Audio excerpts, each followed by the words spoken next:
हसरतें कुछ और हैं और वक्त का तकाजा कुछ और। हम सोचते कुछ हैं और होता कुछ और है। मुश्किल से हफ्ते भर पहले गर्मी लोगों की जान ले रही थी। पारा 45 के आसपास टहल रहा था, लेकिन और कम बारिश होने की आशंका जाहिर की जा रही थी कुछ वक्त पहले तक। लेकिन ऊपर वाले की ऐसी माया है कि तस्वीर ही बदल डाली है। मौसम के इस जादू को देखकर आप भी खुश हो जाइए हुसैन। झमाझम बारिश, ठंडी ठंडी हवा लोगों को राहत दे रही है। वक्त पर प्री मॉनसून की एंट्री भी हो गई है। हाँ, बेशक उन लोगों को थोड़ा अच्छा नहीं लग रहा होगा जो झुलसती गर्मी से राहत के लिए इस हफ्ते पहाड़ों पर जाने की प्लानिंग में थे। बिल्कुल ठीक कह रही हैं। अब क्योंकि पहाड़ों वाला मजा दिल्ली एनसीआर में ही आने लगा है तो थोड़ा तो फील हो रहा होगा। दिल्ली एनसीआर के अलावा पैसे का नुकसान हो गया। ये भी है। दिल्ली एनसीआर के अलावा जो दूसरे राज्य हैं वहां पर भी बारिश हो रही है जहां पर पहाड़ नहीं है, और बिल्कुल वैसा ही मौसम हो रहा है जैसा पहाड़ों में गर्मियों के सीजन में लोग ढूंढने जाते हैं। वैसे बारिश के मौसम में कुदरत बहुत खूबसूरत नज़ारे दिखाती है, लेकिन सेहत बिगाड़ने में भी कोई कसर नहीं छोड़ती, क्योंकि इस मौसम में वायरस और बैक्टीरिया तेजी से पनपता है। जाहिर है इससे वायरल बैक्टीरियल अटैक का जो खतरा है वो कई गुना बढ़ जाता है। बिल्कुल ठीक बात हुसैन। इस मौसम में वायरस, बैक्टीरिया सांस के जरिए या फिर खाने पीने के जरिए घुसपैठ करते हैं और फिर डाइजेस्टिव सिस्टम को खराब कर देते हैं, जिससे सबसे पहले डायरिया का रिस्क बढ़ता है। तो वहीं मौसम डैम्प होने की वजह से कॉन्स्टिपेशन की भी परेशानी बढ़ जाती है। होता क्या है, देखिए, पेट में बैक्टीरिया और वायरस के इन्फेक्शन का असर हमारे लीवर, पैनक्रियाज और आंतों पर पड़ता है, और 100 में से 60 लोगों का पेट जो है वो अपसेट हो जाता है। एक और बात है, अगर बारिश के मौसम में गले में खराश, सर्दी और फ्लू महसूस हो तो इसके लक्षणों को नजरअंदाज बिल्कुल नहीं करना चाहिए, क्योंकि बारिश के मौसम में स्टमक इन्फेक्शन भी इसकी एक वजह हो सकता है।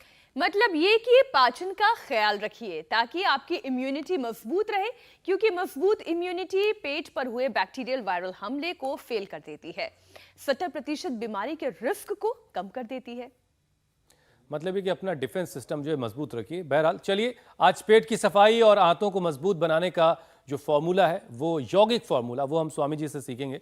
स्वामी जी अब हमें नजर आ रहे हैं। प्रणाम स्वामी जी, बहुत बहुत स्वागत है आपका। प्रणाम स्वामी जी। प्रणाम स्वामी जी, आज आप देव प्रयाग में हैं लग रहा है। पहाड़ों के बीच में हूँ इसलिए देर में दिखा हूँगा। यहाँ अलकनंदा जी बह रही है, पीछे चारों तरफ हिमालय है, पर्वत शिखर है, और इन पर्वत शिखरों पर भी ये हमारे बच्चे भी बड़े जोर से करतब कर रहे हैं। उधर बांसुरी की धुन के साथ इन्होंने अपना संतुलन बनाया हुआ है। इधर हवन भी हो रहा है। हमारे एनपी सिंह साहब जो भारतीय शिक्षा बोर्ड के चेयरमैन है, हमारे बच्चे, बस मैंने उनको बोला है कि ज्यादा गहरी समाधि में मत चले जाना, कहीं पीछे पूरा ही लुढ़क करके शीर्षासन हो जाए। और इधर कठिन कठिन आसन करने में भी निरत है हमारी बेटियां। और ये देवप्रयाग का पतंजलि गुरुकुलम है, बड़ा सुहाना दृश्य है। यहाँ तो आकर के ऐसे लगता है कि बस हम जीते जी स्वर्ग में, मोक्ष में, जन्नत में आ गए, कहीं हेवन में आ गए। वाकई इसमें कोई दो राय नहीं। देवप्रयाग, बहुत खूबसूरत तस्वीरें वहाँ की हमें दिख रही हैं स्वामी जी। पहाड़ों पर तो स्वामी जी मौसम वैसे ही बहुत सुहाना रहता है। इतनी साफ हवा में आप सांस ले रहे हैं, शुद्ध पानी आपको वहाँ नसीब है, नहीं चाहकर भी पैदल चलना पड़ता है जो सेहत के लिए फ़ायदेमंद है। फिजिकल एक्टिविटी भी अपने आप हो जाती है ऑटोमेटिकली। तो ऐसे में हाजमा भी ज़्यादातर लोगों का वहाँ पर दुरुस्त रहता होगा। लेकिन जिन लोगों के साथ ऐसा नहीं, यानी जो लोग पहाड़ों नहीं मैदानी इलाकों में हैं और जिनके पास बहुत सारा संसाधन है, जिनको पैदल भी नहीं चलना पड़ता, वो, और ख़ास तौर से ऐसे मौसम में अगर बारिश होने लगे तो इनडाइजेशन से जूझ रहे होते हैं बहुत सारे लोग। तो ऐसे लोग क्या करें कि पाचन उनका मजबूत रहे? तो एक तो सुबह उठते ही योगिक जोगिंग के 2 पोज कर लिया करें। मैं देखता हूँ सुबह उठते ही मैं आंवला, एलोवेरा, गिलोय आदि पी लेता हूँ, नहीं तो नींबू पी लिया करें, नींबू और पतंजलि हनी मिला करके पी लिया करें। गर्म पानी पी करके थोड़ा योगिक जोगिंग के जो हमने अभ्यास बताए वो कर ले। ताड़ासन, ये तिर्यक ताड़ासन। ताड़ासन में पूरा शरीर ऊपर उठाते, एड़िया उठ जाती है, पंजों पर पूरा भार आता है। तिर्यक ताड़ासन में ऐसे करते श्वास भर के सुबह उठते पेट बढ़िया साफ हो जाए तो इतना अच्छा सुकून मिलता है और मन प्रसन्न हो जाता है। तो सुबह उठ करके ताड़ासन, तिर्यक ताड़ासन, और कटचक्रासन करना ऐसे। और ये कठिन आसन तो सब न कर सकेंगे, जो कर सकें वो कठिन आसन करें। तो आज एक तो ये कठिन आसनों का दौर इधर चल रहा है, सरल सहज आसन भी बेटियां कर रही हैं, और प्राणायाम का दौर उधर अलकनंदा के किनारे पर चल रहा है। और ऐसे जो जितना कर पाए, ताड़ासन, तिर्यक ताड़ासन, ये कटचक्रासन, ये तो बहुत जरूरी है। जो सूर्य नमस्कार कर सके यह तो अप्रतिम है ही सबके लिए। ऐसे उपवरे गिरीणाम संगमे च नदीनाम धिया विप्रो अजायतः की जो हमारी पावनी परंपरा है, हम तो यहाँ आपने सच का हिमालय में उतरते चढ़ते अभी 2 राउंड हमने लगाए, पूरी भूख लग गई जोर से, और खाने के लिए तैयारी भी आज पहले से कर रखी है। भटकी दाल, भटके डुबके की सब्जी, चटखोड़ी, हाँ बड़ी जोरदार होती है, प्रोटीन भी पूरा होता है भटकी चुड़कानी और स्वामी जी, बच्चों को भूख कहाँ लगी कहाँ है मुझे बैठा है बहुत स्वामी जी? तेज। आज बनाएंगे। एरियल व्यू देखो भाई, आप लोग जरा एरियल मैं व्यू वही देखिए देख के कह थी कि कहाँ कहाँ दूर बच्चे से- बैठे हैं। अच्छा स्वामी जी, आप हमेशा ये कहते हैं कि गति ही जिंदगी, और मैं देख रहा हूँ अब पीछे जो नदी बह रही है अलकनंदा, कितनी रफ्तार उसकी तेज है, उसका प्रवाह बहुत तेज है।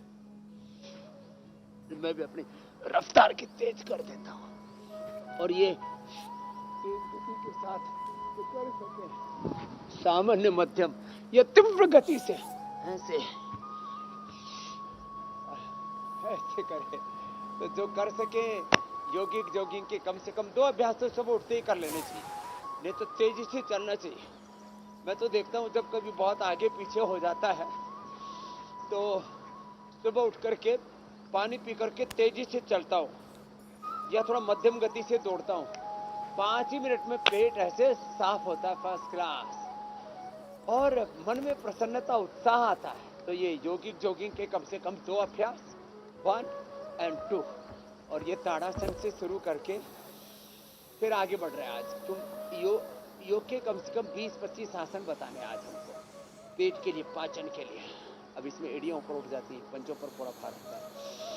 फिर उल्टे लेट करके भुजंगासन, तिर्यक भुजंगासन इसमें होता है। तो इससे पेट फर्स्ट क्लास अच्छा रहता है, साफ होना एक बात है, भूख अच्छी लगेगी। गैस, कब्ज, एसिडिटी, कॉन्स्टिपेशन, कोलाइटिस, आईबीएस, पेट की तो ढेरों समस्याएं हैं।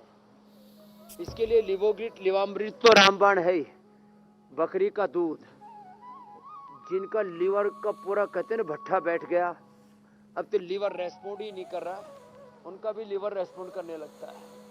फिर कब्ज के लिए उदरकल्प चूर्ण, शुद्धि चूर्ण, अतिबला, और जिनको आम दस्त की प्रॉब्लम होती है, दूधी घास, संजीवनी घास, सब हमने इधर रखी हुई है।